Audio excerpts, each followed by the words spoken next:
어떻게 될지 모르겠어요. 이 에어컨을 두 개를 다 틀으면 좀 소음이 많죠.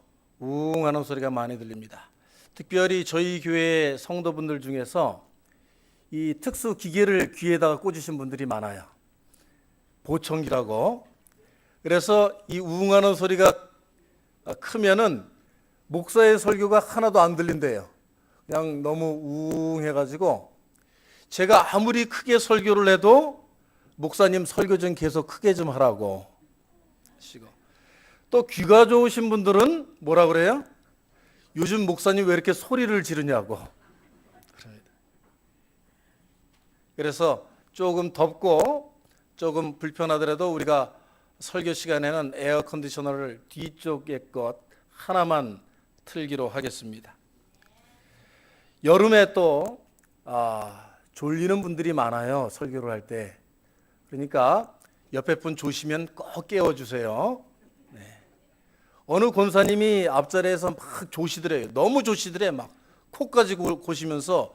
그래서 목사님이 그 옆에 집사님 보고 그 권사님 좀 깨우라고 그랬답니다. 하도 보다 못해서. 그랬더니 그 집사님이 뭐라 그런 줄 아세요?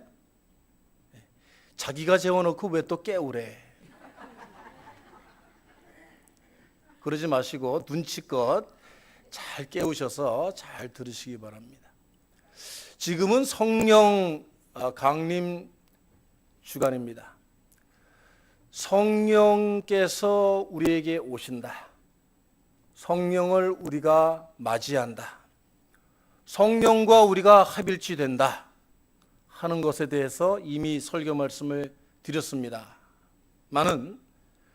그러면 현대 크리스천들은 성령을 사모하고 성령과 합일되길 원하고 성령의 능력으로 살기를 원한다. 그 다음에 so what? 그 다음에 그러면 성령을 맞이한 성도들은, 성령과 함께하는 성도들은 어떻게 바뀌어야 하겠느냐라고 하는 그런 질문에 우리는 봉착하게 됩니다. 저는 오늘 고린도후서 4장 7절로부터 10절 말씀에 나와 있는 질그릇, 우리 크리스천들이 정말 성령과 하나 된 그러한 삶을 살아가는 사람들이라면 우리는 질그릇과 같은 인생을 살아야 된다 하는 말씀을 드리고 싶은 것이에요. 그것도 천한 질그릇, 막 쓰이는 질그릇, 깨진 질그릇이 아니라 귀한 질그릇이 되어야 할 줄로 믿습니다. 요즘 이제 벌써 7월이 되었고, 이 7월부터는 한여름에 그 뜨거운 태양이 기승을 부릴 것입니다. 소위 피서철이라고 합니다. 요즘에는 피서철에 피서를 베케이션을 멀리 가면은 돈이 많이 들으니까 스테이 피서라는 게 유행을 한다고 그래요. 스테이 베케이션, 집에서 그냥 머물러 있으면서 집에서 피서를 즐기는 거죠. 우리가 어릴 적에 더운 여름 밤에 어떻게 이 더위를 피할까 할 때, 저는 강원도 춘천에서 자랐는데 어머니께서 저녁에 국수를 삶아가지고 동치미 물을 숭숭숭 썰어가지고 얼음 몇 개를 넣고 양재기 그릇에다가 탁 담아서 저녁에 그것들을 테라스에 둘러앉아서 한 그릇씩 먹던 그런 기억이 있습니다. 정말 그 맛이라는 것은 그 여름의 모든 뜨거움과 시름을 다 잊어버리고 아주 정말 너무나도 피서를 집에서 보낸 듯한 그런 기분을 느끼게 했어요. 그런데 저는 요즘에 양재기 그릇, 양은 그릇이라고도 하죠. 이것을 되도록이면 저는 사용을 안 하고 있습니다.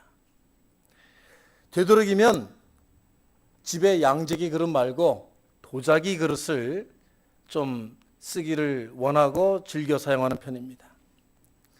왜 그런 줄 아세요, 여러분? 양재기 그릇이 건강에 나빠서가 아니고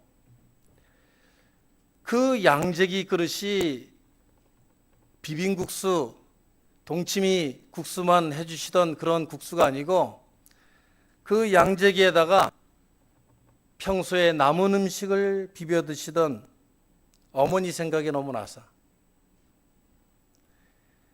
그 그릇만 보면은 이제 버렸어도 될 만한 그런 음식들을 집어넣으시고 찬밥, 남은 반찬들을 비벼서 부엌 모퉁이에 앉아서 드시던 그 어머니가 자꾸 생각나서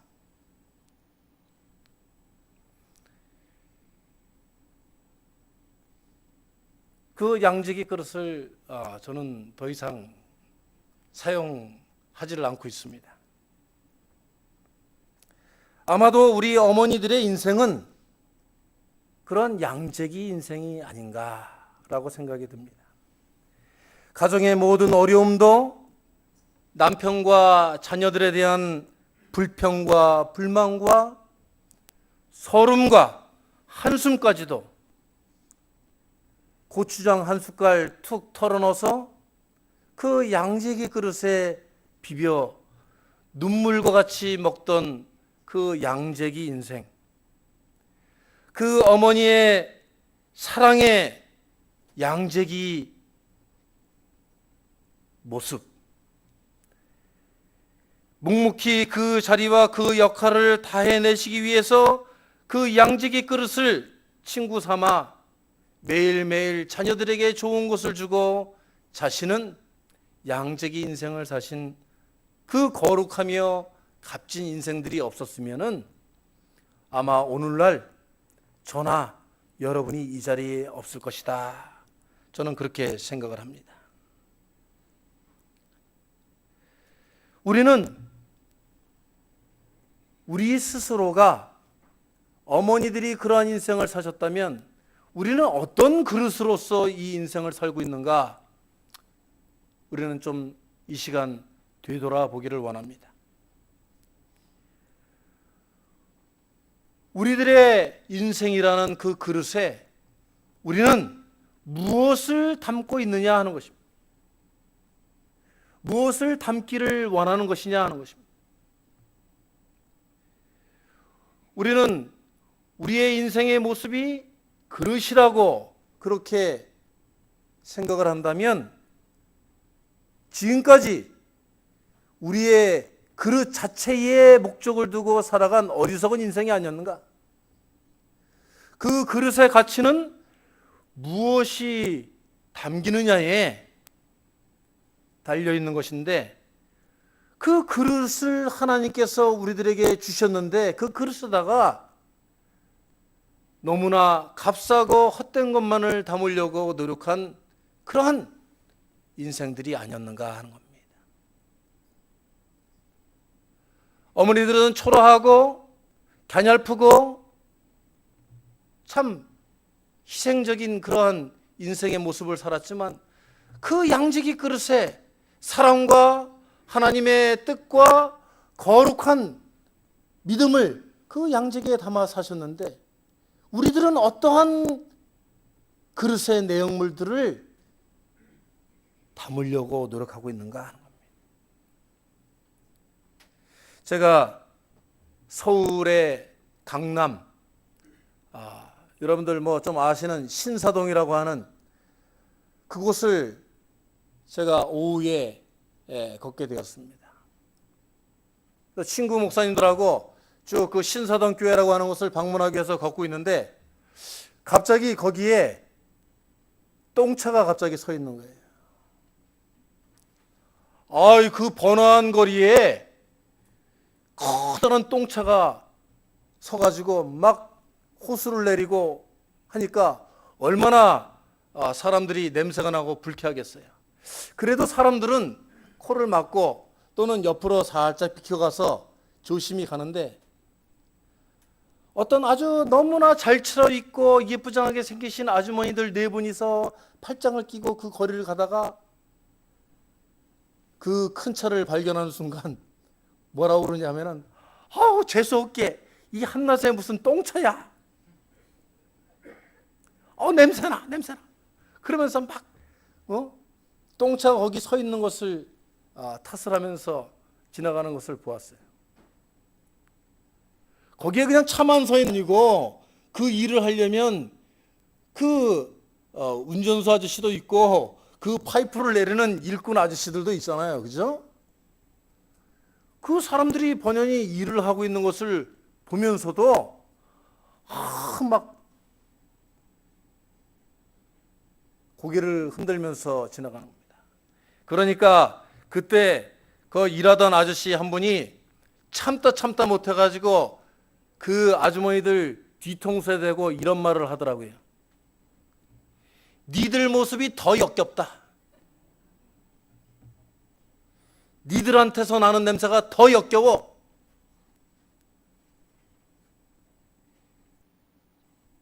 그러면서 한마디 덧붙이더라고요. 지들은 똥 안 싸고 사나?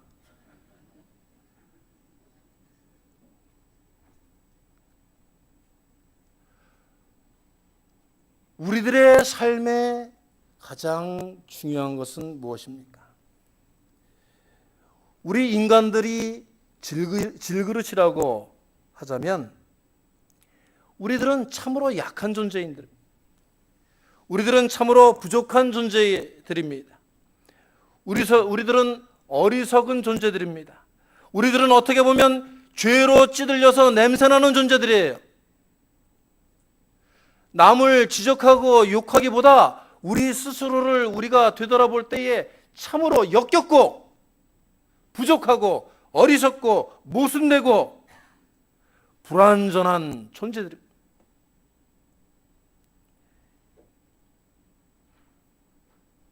훌륭하다고 하는 사람들을 뽑아가지고 장관을 시키려고 보니까 그 사람들 털어보니까 얼마나 창피하고 모순된 모습들이 많이 나옵니까?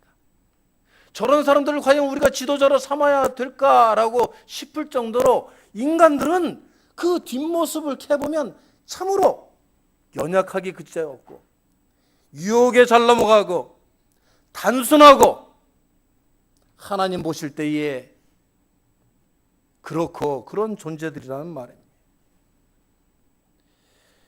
우리가 그릇으로 빚어져서 우리 스스로가 위대한 그릇이 되려고 우리 스스로가 멋지고 값어치 있는 그릇으로 살려고 한다는 그 자체가 어리석다는 겁니다. 우리들은 하나님께서 질그릇으로 만들어 주셨는데 그곳에 무엇인가 값진 것을 담기 위해서는 그 귀한 그릇이 되기 위해서는 하나님의 은혜를 구해야 된다 하는 것입니다. 바울은 인간의 연약함을 질그릇으로 비유하고 있습니다. 오늘 4장 7절의 말씀을 보면 이 보배를 질그릇에 가졌으니 그랬어요. 질그릇 그 자체가 위대하다는 뜻이 아닙니다. 우리들은 질그릇이되 우리는 깨질 수도 있고 값어치 없어 보이고 우리는 모순되고 약한 질그릇이지만 우리들의 질그릇에 보배를 담아야 된다. 그 보배는 무엇입니까? 바울은 복음이라고 말하고 있습니다. 그런데 이 보배는 오늘 말씀에 보면 이는 심히 큰 능력은 하나님께 있고 우리에게 있지 아니함을 알게 하려 함이라 그랬습니다. 우리 스스로가 원한다고 보배를 함부로 담을 수 있는 것이 아닙니다. 우리가 똑똑하고 잘났다고 멋지게 생겼다고 내가 좀 파워가 있다고 그 보배를 내가 담을 수 있는 것이 아니에요. 값진 보배가 담긴 그릇은 그 보배보다 초라해야 담을 수가 있는 것입니다. 여러분, 귀한 것들을 막 보석이 박혀 있고 황금이 찬란한 그런 그릇에다가 담으면 그게 귀해 보이겠습니까? 내가 죽어야 내가 양재기 그릇에다가 쉰밥, 버릴 밥, 남은 반찬들을 비벼 먹어야 자녀들이 귀하게 되고 잘 될 수 있고 그들을 섬길 수 있다는 어머니의 그 귀한 믿음이 있었기에 양재기 그릇이 위대한 것처럼 우리들도 이 세상에 살면서 우리들의 가정에서 우리들의 교회에서 우리들이 빛나려고 해서는 안 된다는 것입니다. 내가 죽고 내가 드러나지 않아야 예수의 정신이, 나의 섬김이, 나의 헌신이, 나의 봉사가 나를 통하여 예수 그리스도의 흔적이 드러나는 것이라 하는 것입니다. 오늘 10절 말씀에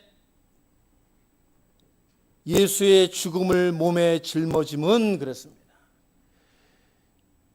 하나님께서는 십자가만을 져라, 십자가를 지고 죽어라, 그렇게만 말씀하시지 않아요. 십자가를 지었기에, 골고다 언덕에 희생과 죽음이 있었기에 부활을 우리들에게 주신 줄로 믿습니다.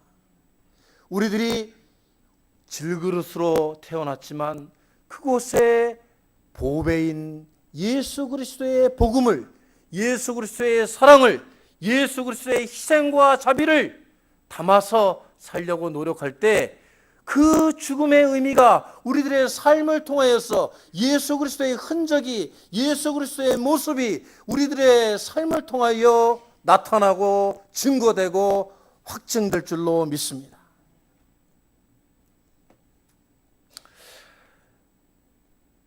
저희 큰딸이 단기 선교 가기 전에 저한테 이렇게 묻더라고요.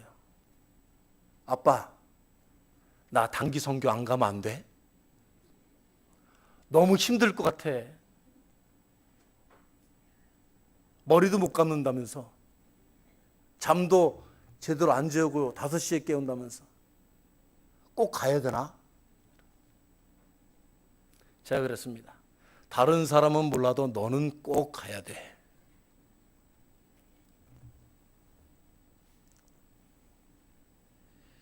단기 선교에 간 그 어리고 철없는 아이들이 비록 지금은 몇 명 되지 않는다 하지만, 여러분, 앞으로 우리 메릴랜드 제일장로교회에서 그 어린이들이 자신을 통하여 이루어지는 하나님의 역사를 깨닫고 자신의 삶의 목적을 깨닫고 돌아오는 젊은이들이 점점 늘어나리라고 저는 믿습니다.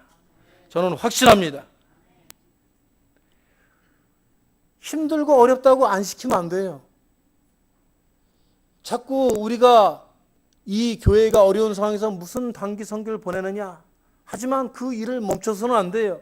그것은 우리들의 뜻이 아니에요. 우리들의 목적을 위해서가 아닙니다. 하나님의 목적을 위해서 우리는 보내고 또 보내고 증거하고 전파해야 할 줄로 믿습니다. 우리들은 연약하고 초라하고 보잘것없는 그릇들이지만, 남들이 함부로 대할 수도 있는 질그릇들이지만, 하나님께서 그 질그릇마다 귀한 복음의 보배를 담아 줄 줄로 믿습니다. 여러분, 여름 휴가는 그냥 베케이션 그렇게 얘기도 하지만 우리가 리트릿이라는 말도 씁니다. 리트리트, 다시 재정비한다는 뜻이죠. 나의 육신만 가서 쉬고 오는 것이 아니고, 이번 2014년도 여름 휴가에 가셔서는 내 질그릇이라는 이 인생에 내가 참된 질그릇이 되었는가 먼저 확인하고, 그 다음에 이 나의 질그릇과 같은 이 인생에 어떠한 보배를 담을 것인지 다시 한번 새겨보시고 다짐하시고 돌아오시는 여러분의 휴가가 되시기를 주의 이름으로 축원합니다. 두 번째로 오늘 말씀에 보면은 우리들의 질그릇은 믿음의 질그릇인데, 이 질그릇은 결코 쉽게 깨지지 않는다라는 것을 말씀하고 계십니다. 그 질그릇은 우리들 손에 달려있는 것이 아니고 하나님 손에 붙잡혀 있는 것이고, 하나님께서 복음을 위해서 만드신 질그릇이기 때문에 귀한 자리이든 천한 자리이든 우리가 탓하거나 우리가 우리의 만족을 위해서 쉽게 깨트리고 부서뜨려서는 안 된다 하는 것입니다. 우리들의 인생은 하나님의 것이고 우리들의 질그릇은 하나님께서 쓰시기로 하신 질그릇이기 때문에 우리가 견디고 우리가 참고 희생하며 더욱 강한 질그릇으로 우리가 만들어야 한다는 것입니다. 오늘 8절 9절 말씀을 잘 보면 우리에게 주시는 말씀이 참으로 은혜롭습니다. 우리가 사방으로 우겨쌈을 당하여도 쌓이지 않고 답답한 일을 당하여도 낙심치 않는다. 박해를 당하여도 꺾구림을 당하지 아니한다라고 말하고 있어요. 우리들은 연약한 질그릇입니다. 깨어지고 부서지기 쉬운 참으로 보잘것없는 질그릇입니다. 그러나 하나님께서 보장해 주시고 하나님께서 쓰시겠다 하면 우리는 강한 질그릇이 될 수 있다는 거예요.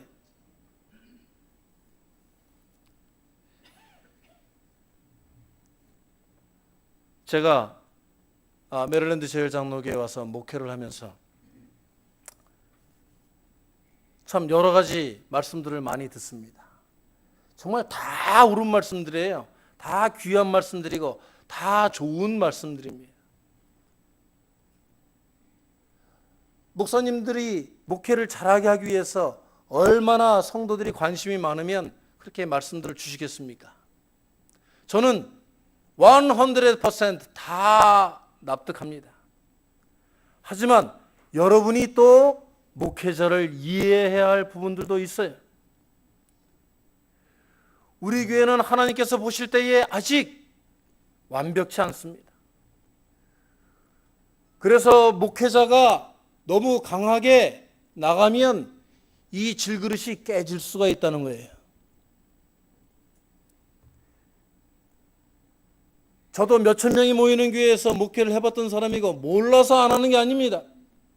하나님의 때와 섭리를 저는 기다리고 믿고 확신하며 견디는 거예요. 큰 교회 목사님들이 어떻게 하고 어떻게 교인들을 교육시키고 강하게 리드해야 된다는 거 몰라서 안 하는 거 아닙니다. 이 연약한 질그릇에서 목사가 강함을 내세우면 목회자의 권위가 됩니다. 교인들을 힘들게 할 수 있어요.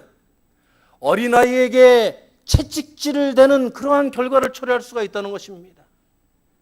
우리 재직분들은 이러한 질그릇이 참고 견디고 희생할 수 있도록 여러분들이 부단히 더욱더 기도해주고 목회자에게 성원을 보내주고 한마음으로 합치고 우리가 정말 어떠한 우겨쌈과 박해를 받아도 깨지지 않는 질그릇이 될 수 있도록 우리 교회 자체가 귀한 질그릇이 될 수 있도록 하나님의 귀한 보배를 담아낼 수 있도록 더욱더 기도해 주시기를 주의 이름으로 바라고 축원합니다. 바울은 가마니엘 문화에서 자란 수제자였어요. 바울은 누구보다 똑똑했습니다. 바울은 로마 시민권도 가지고 있었어요. 백부장이나 천부장도 함부로 하지 못하는 권위도 가지고 있었습니다. 하지만 바울은 자기 자신을 항상 낮추고 매맞고 쫓겨다니고 죽음의 위기에서도 하나님만 의지했습니다. 하나님만 의지할 때에 우리들은 강하고 담대한 질그릇이 될 줄로 믿습니다. 고린도전서 13장의 사랑장에 이렇게 말씀하고 있습니다. 사랑은 모든 것을 참고 견디고 바라느니라. 할렐루야. 여러분, 사랑은 참는 것입니다. 사랑은 견디는 것이에요. 사랑은 함께 바라는 것입니다.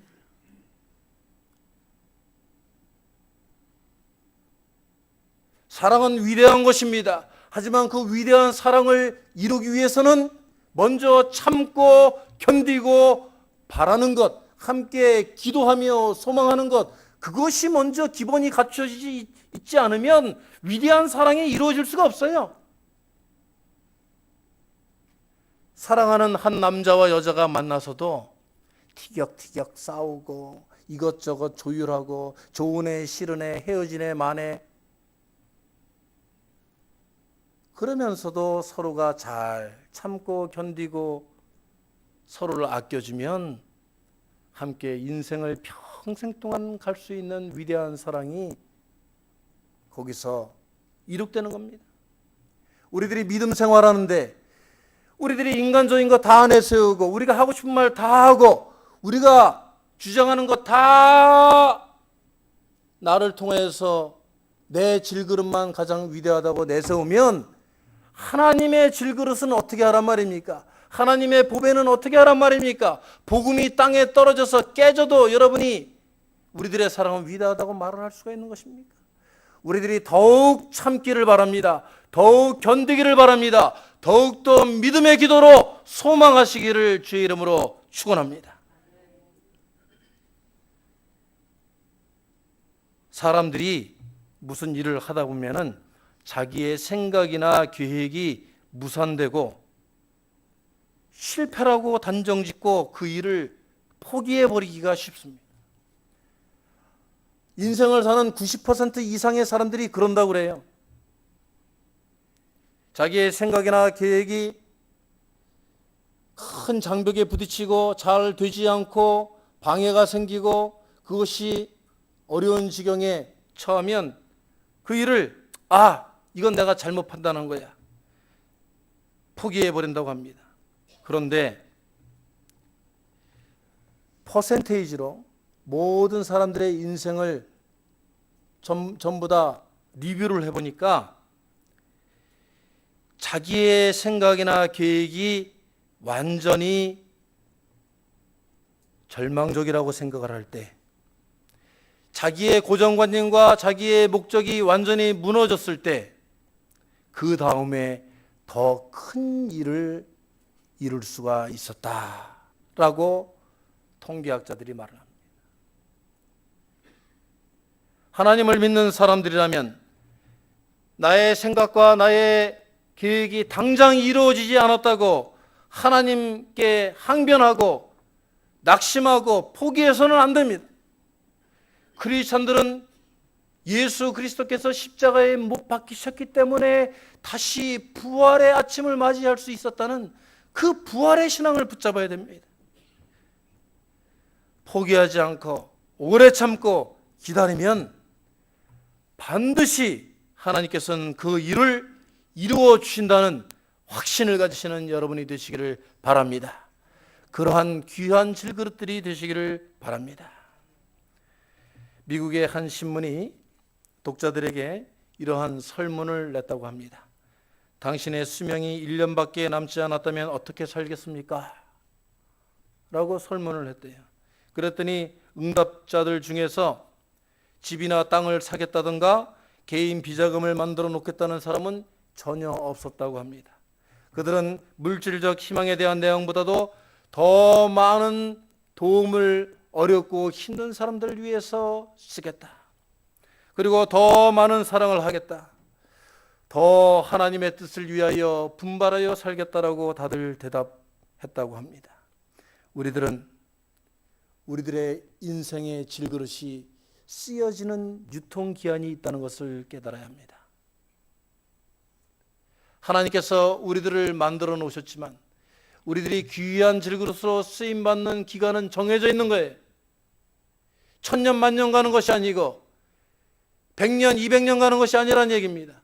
여러분들이 귀한 질그릇으로 쓰여질 수 있는 가장 귀한 때를 하나님께서 깨달으라고 오늘 이 말씀을 주신 줄로 믿습니다.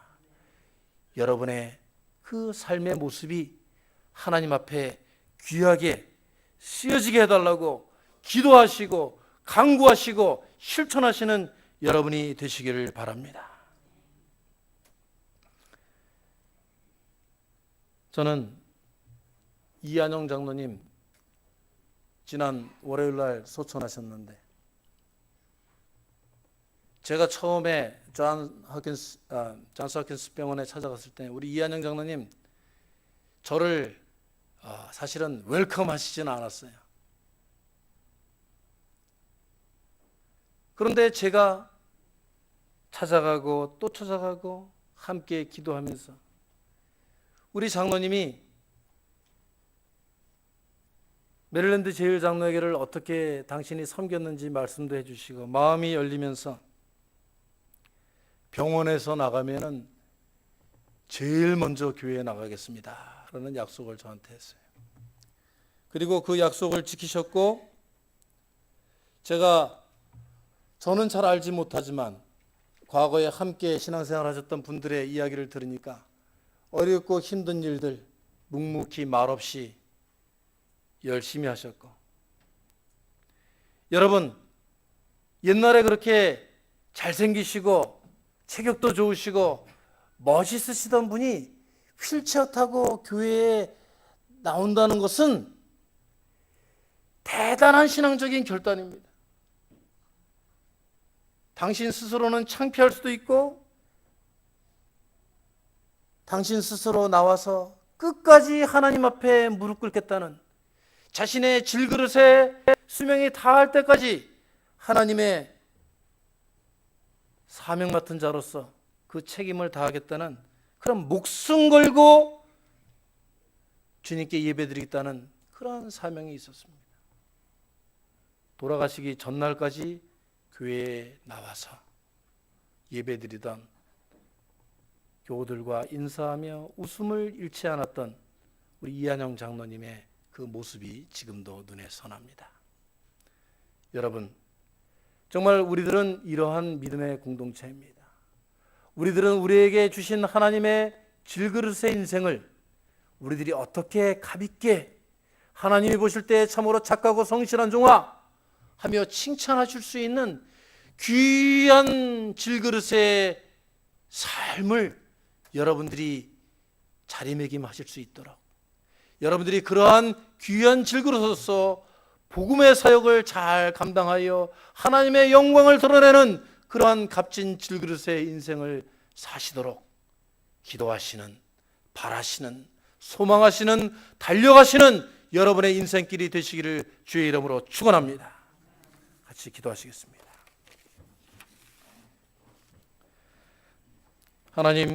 하나님께서